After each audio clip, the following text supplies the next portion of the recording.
BJ Tata 31. Silahkan gugat semaumu. Aku sama sekali tidak takut. Usai mengatakan itu semua kepada Benny melalui panggilan telepon, Sadewa meminta Rifaya untuk memutus panggilan tersebut karena ia saat ini masih mengemudi. Sebaiknya matikan dulu ponselnya biar dia nggak telepon lagi. Lanjut Sadewa memberikan saran di balik kemudinya. Rifaya kembali mengiyakan ucapannya Sadewa. Tapi, masih ada perasaan khawatir di dalam hatinya mengingat apa yang dikatakan oleh Benny sebelumnya. Itu karena yang namanya gugatan pasal ada hubungannya dengan polisi bukan? Mas, apa nggak masalah kalau sampai Mas Benny gugat Mas Dewa nanti? Terus apa mungkin aku memang secara hukum masih istrinya dia?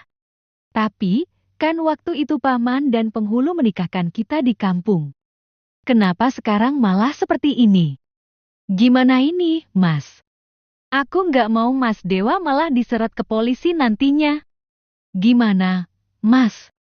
Rifaya memberondong pertanyaan kepada Sadewa karena rasa khawatir yang melanda isi hatinya saat ini. Sadewa untuk sesaat menarik nafasnya dalam-dalam. Sekaligus menahan senyumnya karena Rifaya yang seperti sekarang ini adalah watak asli wanita tersebut yang mana bawal nan cerewet serta overthinking. Tapi justru itulah yang disukainya. Terlebih lagi ia menyadari sesuatu bahwa Rifaya ternyata mengkhawatirkannya.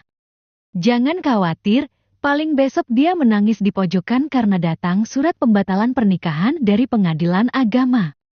Biarkan aja dia.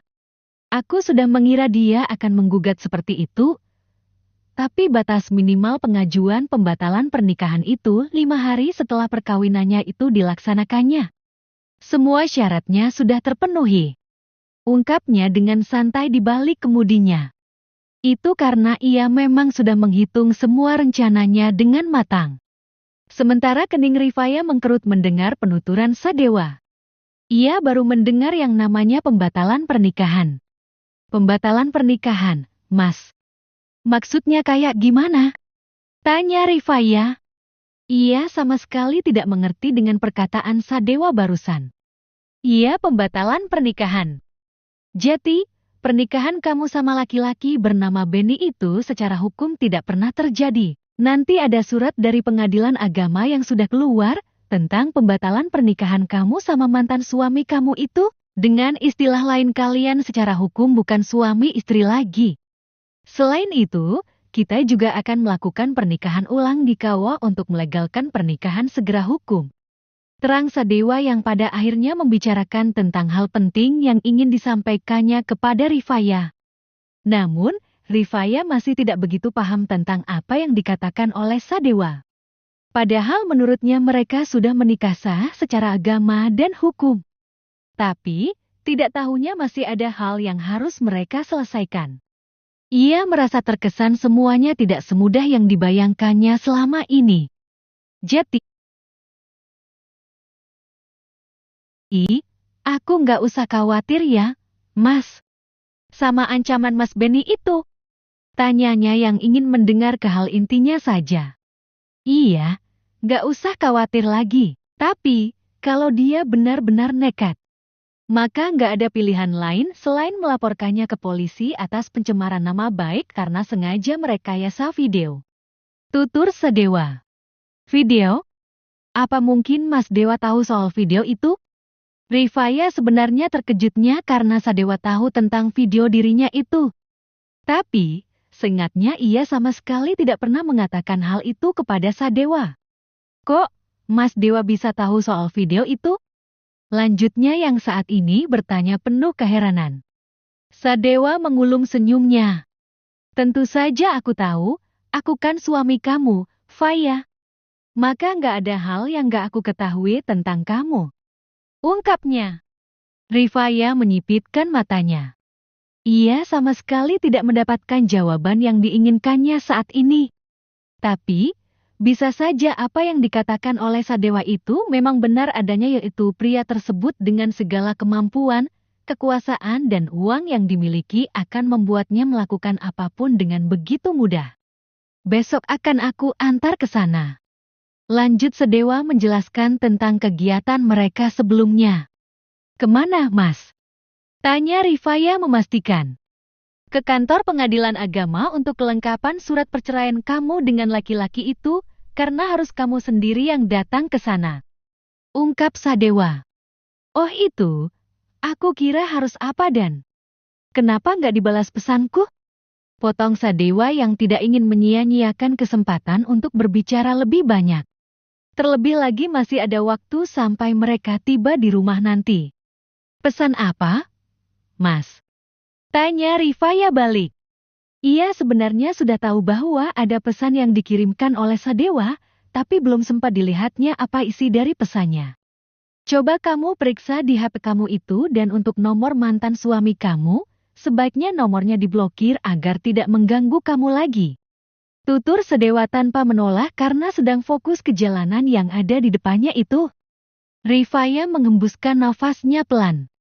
Ia sepertinya mau tidak mau mengikuti apa yang dikatakan oleh Sadewa untuk memeriksa ponselnya sekarang. Memangnya Mas Dewa kirim pesan apa? Tinggal bilang aja sekarang kan gak ada bedanya. Rifaya bertanya sekaligus protes kepada Sadewa saat ini. Sadewa hanya diam saja mendengar protesnya Rifaya saat ini dan menunggu sampai istrinya itu membaca pesannya. Dalam hitungan menit, Rifaya pun sudah memblokir nomor ponselnya Benny agar tidak lagi mengganggunya. Setelah itu, ia segera membaca pesan yang dikirimkan oleh sang suami sebelumnya. Assalamualaikum, Faya. Aku benar-benar minta maaf untuk hari ini. Sebagai permintaan maafku, bagaimana kalau malam ini pergi ke taman hiburan? Aku punya sesuatu yang ingin aku tunjukkan sama kamu Sadewa. Rifaya untuk beberapa detik lamanya terdiam di tempatnya usai membaca pesan dari Sadewa. Ia memang sudah begitu lama ingin pergi ke taman hiburan, itu karena selama ini selalu dilarang pergi dengan berbagai alasan keselamatan dan lain sebagainya. Hingga di usianya yang sekarang ini, ia benar-benar tidak pernah menginjakkan kaki di tempat seperti itu. Kecuali hanya melihatnya di layar TV atau di internet. Dari mana Mas Dewa tahu kalau aku nggak pernah ke taman hiburan atau tempat seperti itu sebelumnya? Tanyanya dengan suara pelan. Tentu tahu. Kan tadi aku udah bilang kalau aku ini suami kamu. Jawab Sadewa, sembari berdehem kecil. Bukan karena merasa canggung atau kikuk, tapi ia sendiri sebenarnya tidak tahu bahwa Rifaya tidak pernah sekalipun ke tempat tersebut. Itu hanya pilihannya semata membawa Rifaya ke tempat tersebut, tapi siapa sangka jika sang istri memang tidak pernah ke tempat tersebut. Rifaya tersenyum getir di balik cadarnya saat ini. Ia tidak tahu dari mana sebenarnya Sadewa mengetahui perihal taman bermain tersebut. Tapi, sungguh ia merasa senang jika memang dibawa ke tempat seperti itu. Gimana, mau pergi malam ini? Katakan aja tempat mana yang ingin kamu datangi selain laut seperti malam kemarin, akan aku antar. Ucap Sadewa yang menawarkan diri. Gak harus sampai segitunya, Mas. Aku mau kok ke sana dan gak perlu ke tempat lainnya. Jawab Rifaya, sembari menyimpan ponselnya ke dalam tasnya. Kemudian menatap lurus ke keluar jendela yang mana ada begitu banyak kendaraan yang berlalu lalang di jalanan sore hari itu. Baik, gak masalah. Sadewa bersorak di dalam hatinya, itu karena Rifaya mengiyakan ajakannya untuk ke taman hiburan. Ia sudah mempersiapkan banyak hal di sana dan berharap Rifaya akan menyukainya. Beberapa menit kemudian, kendaraan yang dikemudikan oleh Sadewa itu tiba di kediaman rumah orang tuanya. Keduanya turun dari mobil hingga masuk bersama ke dalam rumah. Setelahnya masuk ke kamar bersama-sama tanpa banyak bicara. Sadewa segera ke kamar mandi untuk mengganti pakaiannya yang terkena noda darah. Sekalian untuk membersihkan dirinya. Sementara Rifaya mengisi ponselnya yang hampir habis, lalu duduk di sisi ranjang menunggu Sadewa selesai dengan urusannya di kamar mandi. 20 menit kemudian. Apa ini perasaan aku aja atau gimana ya? Mas Dewa dari tadi sikapnya aneh dan gak biasanya. Gumamnya, mengingat kembali apa yang dikatakan oleh Sadewa ketika mereka sedang berada di tempat parkir. Menit selanjutnya, Rifaya mendadak bangun dari sisi ranjang, lalu berjalan mondar-mandir dengan pikiran yang tidak menentu. Itu karena mengingat dengan jelas apa yang dikatakan Sadewa, bahwa mungkin sekarang dirinya akan menjadi nomor satu bagi Sadewa. Tadi jelas-jelas dia bilang kalau aku akan jadi nomor satu kan? Gumamnya kembali dengan jantung yang berdebar kencang. Itu karena ia merasa senang, tapi sekaligus bertanda tanya di dalam hatinya apakah arti dari nomor satu itu? Apa mungkin artinya bahwa Sadewa sudah melupakan tentang masa lalunya? Rifaya belum mendapatkan jawaban atas dari pertanyaannya tersebut, ketika beberapa menit selanjutnya terdengar suara pintu kamar mandi yang dibuka oleh Sadewa. Hampir saja Rifaya hendak berteriak, ketika tanpa sengaja melihat Sadewa yang hanya memakai handuk pendek selutut dan menampilkan bagian perutnya yang atletis layaknya roti sobek yang menggoda iman. Tentu iman Rifaya saat ini yang sedang diuji ketika memalingkan wajahnya ke tempat lain, seakan mendapatkan tekanan dari dalam dirinya sendiri untuk kembali menatap tubuh sang suami yang mempesona dan tentunya halal untuk dilihat. Lihat aja, Faya. Bukannya penasaran mau lihat badan suami kamu sendiri? Ucap Sadewa yang seperti ingin menggoda Rifaya saat ini. Jangan aneh-aneh, Mas. Siapa juga yang mau lihat badan Mas Dewa yang biasa aja itu? Maaf ya, aku lebih suka lihat foto kucing daripada badan Mas Dewa itu. Balas Rifaya yang tertawa di dalam hatinya. Itu karena ia seperti memberikan ucapan yang pernah dikatakan sebelumnya oleh Sadewa kepada dirinya.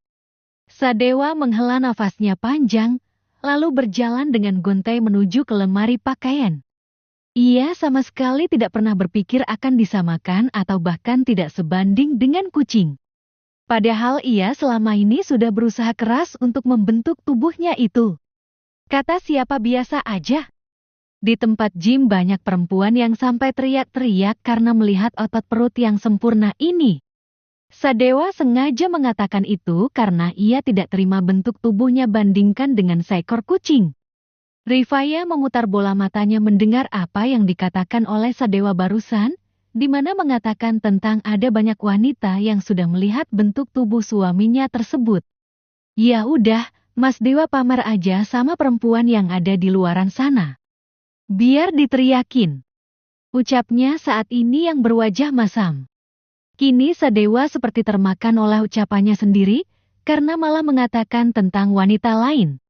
Mereka itu nggak ada hak buat lihat. Tapi berbeda dengan kamu, Faya. Mau aku tunjukkan seberapa bagusnya otot perut ini? Tanya Sadewa yang terdengar tidak main-main. Gak usah, Mas.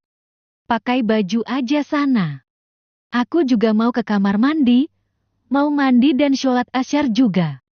Rifaya membalas ucapan Sadewa tanpa menoleh ke arah suaminya tersebut dan tetap berdiri membelakangi. Namun, di saat yang sama Rifaya mendengar suara langkah kaki yang cepat dari arah belakang.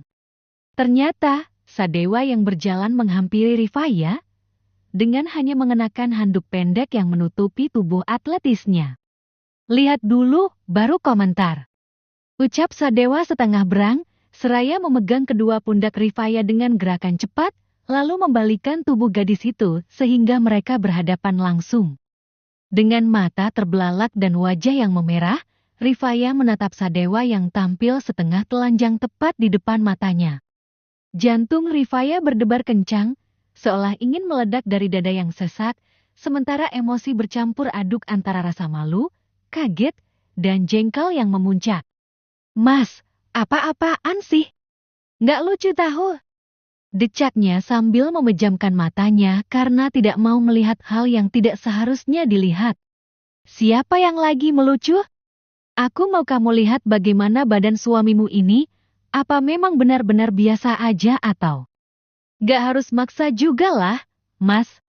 Sela Rifaya yang kini memberanikan diri membuka matanya dan menatap ke arah Sadewa dengan tatapan tajam.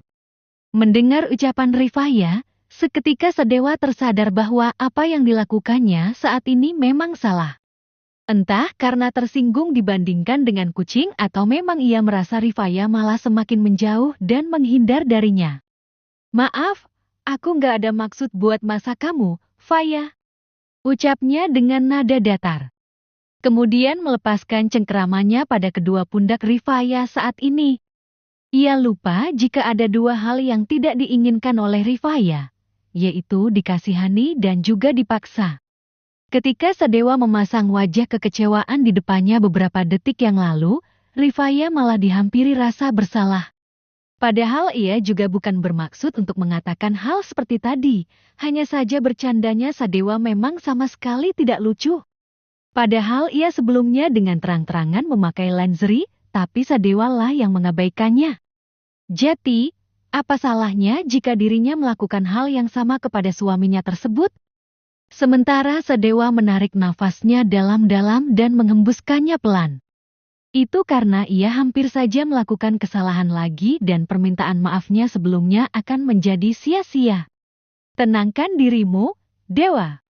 Setidaknya tunggu sampai nanti malam di tempat itu, batinnya dalam diam. Kemudian, segera bergegas memakai pakaiannya. Beberapa menit kemudian Sadewa sudah selesai berganti pakaian. Aku sudah selesai, kalau kamu mau mandi dan ganti pakaian. Aku mau turun ke bawah dulu. Tukas Sadewa, seraya melangkahkan kakinya menuju ke pintu kamar. Iya, Mas. Tapi, tunggu sebentar. Rifaya meminta Sadewa untuk tidak keluar ke kamar karena ada hal yang ingin dikatakannya. Iya, kenapa? Sadewa berbalik dan bertanya, tapi jelas bahwa pria tersebut saat ini sedang tidak bersemangat. Aku mau tanya sesuatu, boleh? Tanya Rifaya hati-hati. Iya, boleh. Tanya aja. Ada apa? Sadewa siap mendengarkan pertanyaan apa yang akan dilontarkan oleh Rifaya. Untuk berapa saat Rifaya terdiam seakan ingin menyusun kalimat yang akan dikatakannya saat ini. Soal ucapan Mas Dewa di parkiran rumah sakit. Itu maksudnya apa? Mas Dewa bilang, aku sekarang yang akan jadi nomor 1 buat Mas Dewa. Apa kalimat itu hanya sandiwara aja atau mungkin memang benar-benar Mas Dewa katakan dengan tulus? Tuturnya, berharap kali ini Sadewa menjawab pertanyaannya dengan benar dan tidak berbelit-belit seperti sebelumnya atau bahkan terkesan tidak ingin menjawab. Sadewa tersenyum kecil.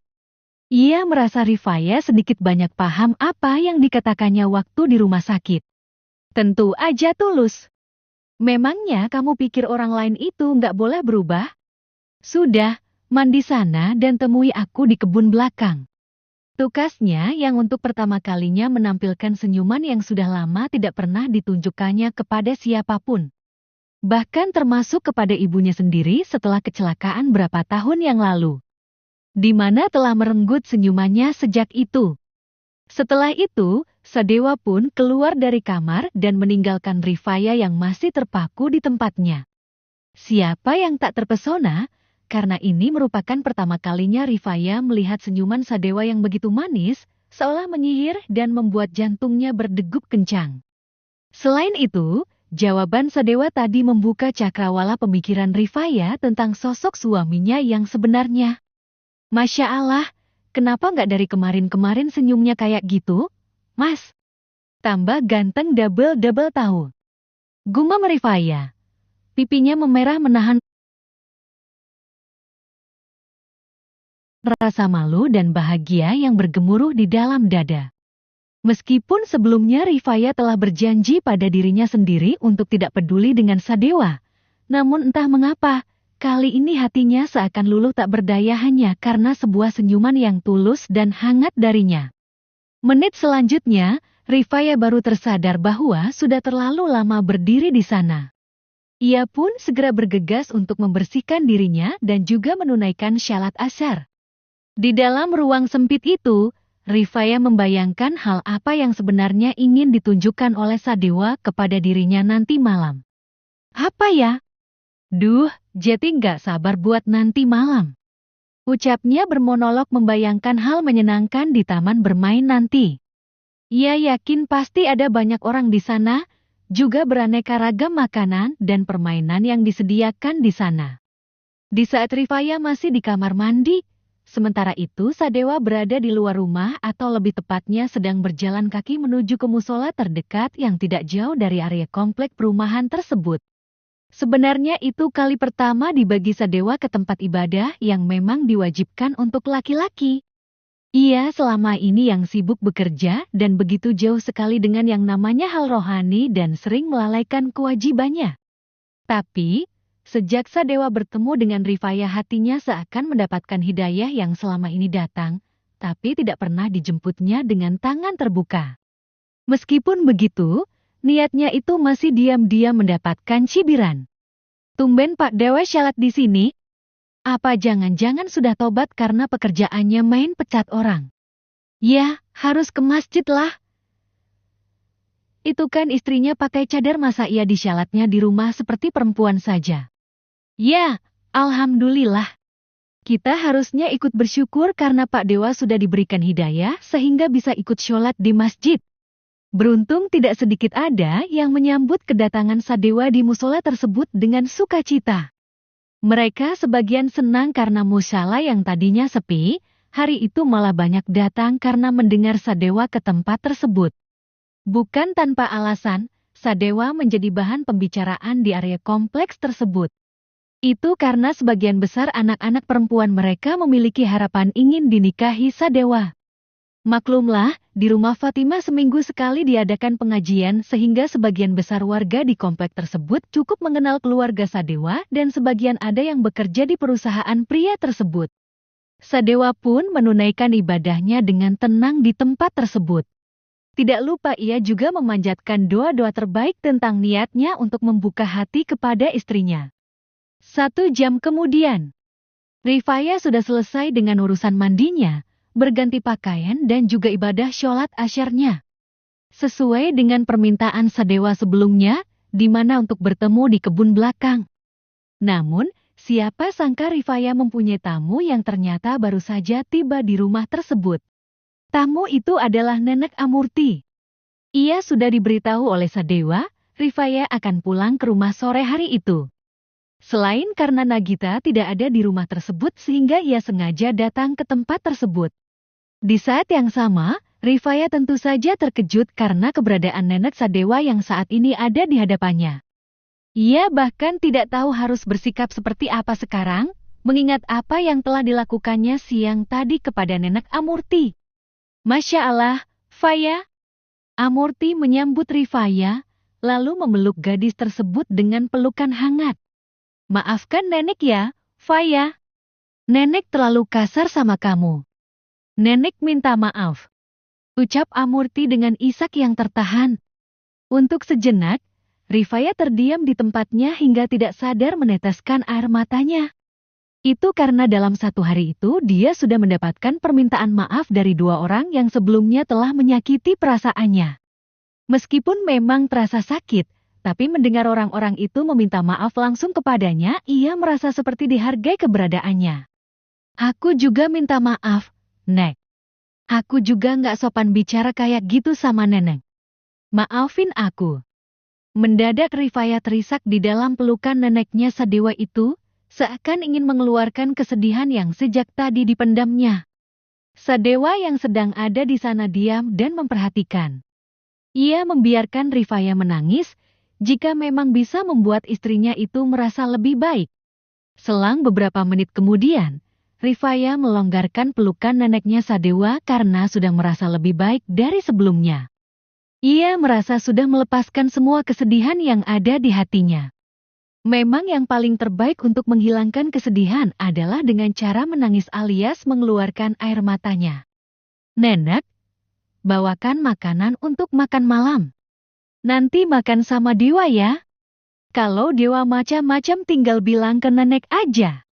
Ucap Amurti sembari memperbaiki letak hijab Rifaya yang sedikit bergeser. Rifaya menganggukkan kepalanya.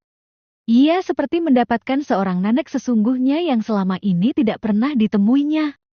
Itu karena Nenek dari orang tua ayah maupun ibunya sudah tidak ada sejak yang masih kecil. Jadi keberadaan Amurti saat ini seakan menggantikan waktu kecilnya yang tidak pernah mendapatkan kasih sayang seorang nenek. Nenek gak bisa lama-lama di sini.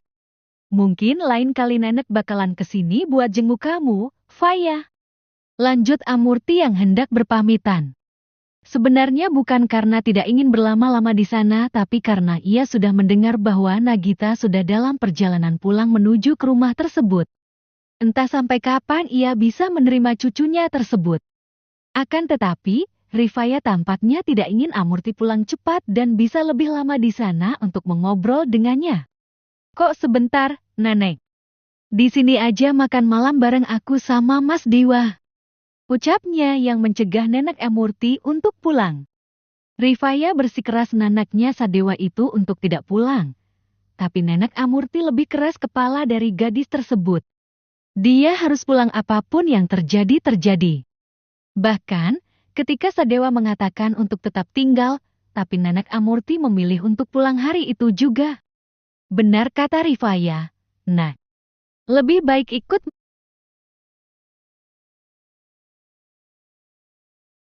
makan malam dengan kami. Selain itu, Nenek sudah lama tidak datang ke rumah ini bahkan untuk makan malam atau sekedar mampir. Timpal Sadewa yang berusaha mencegah neneknya itu untuk pulang hari itu. Ia sebenarnya merasa senang karena pada akhirnya neneknya itu bisa datang ke rumah orang tuanya itu.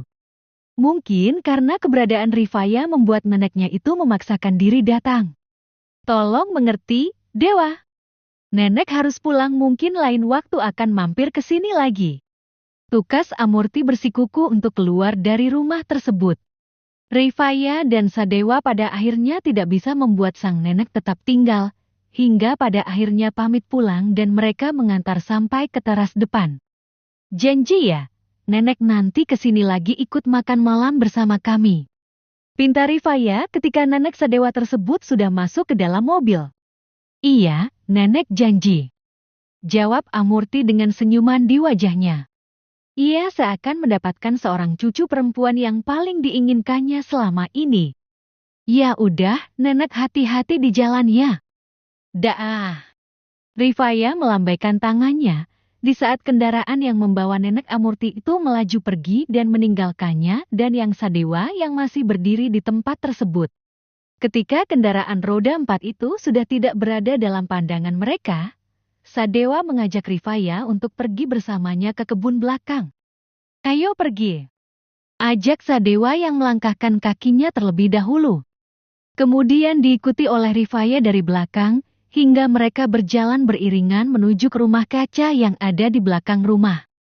Ngapain kesini sih, Mas? Tanya Rifaya dengan jantung yang berdebar dengan kencang sejak tadi. Terutama karena teringat kembali dengan senyuman Sadewa sebelumnya. Aku meminta Haris untuk membelikan tanaman hias. Semoga aja kamu suka. Jawab Sadewa sambil mengedarkan pandangannya. Rifaya mengulum senyumnya mendengar Sadewa yang begitu perhatian kepadanya tentang hal-hal kecil. Tanaman hias? Jenis apa yang? Ucapan Rifaya mendadaknya terjeda ketika Sadewa menarik pergelangan tangannya dan menghimpitnya pada dinding kaca. Rifaya mengerjapkan matanya seiring degup jantungnya yang semakin cepat, sembari meneguk ludah kasar. Kedekatan jarak mereka hingga hanya beberapa senti, membuat Rifaya mampu mendengar hembusan nafas Sadewa yang terasa begitu dekat dan nyata di gendang telinganya. Kedua mata mereka bertemu dalam ikatan yang menyiratkan ribuan makna, seolah melebur ke dalam getaran emosional yang meluap-luap. Apa ini? Kenapa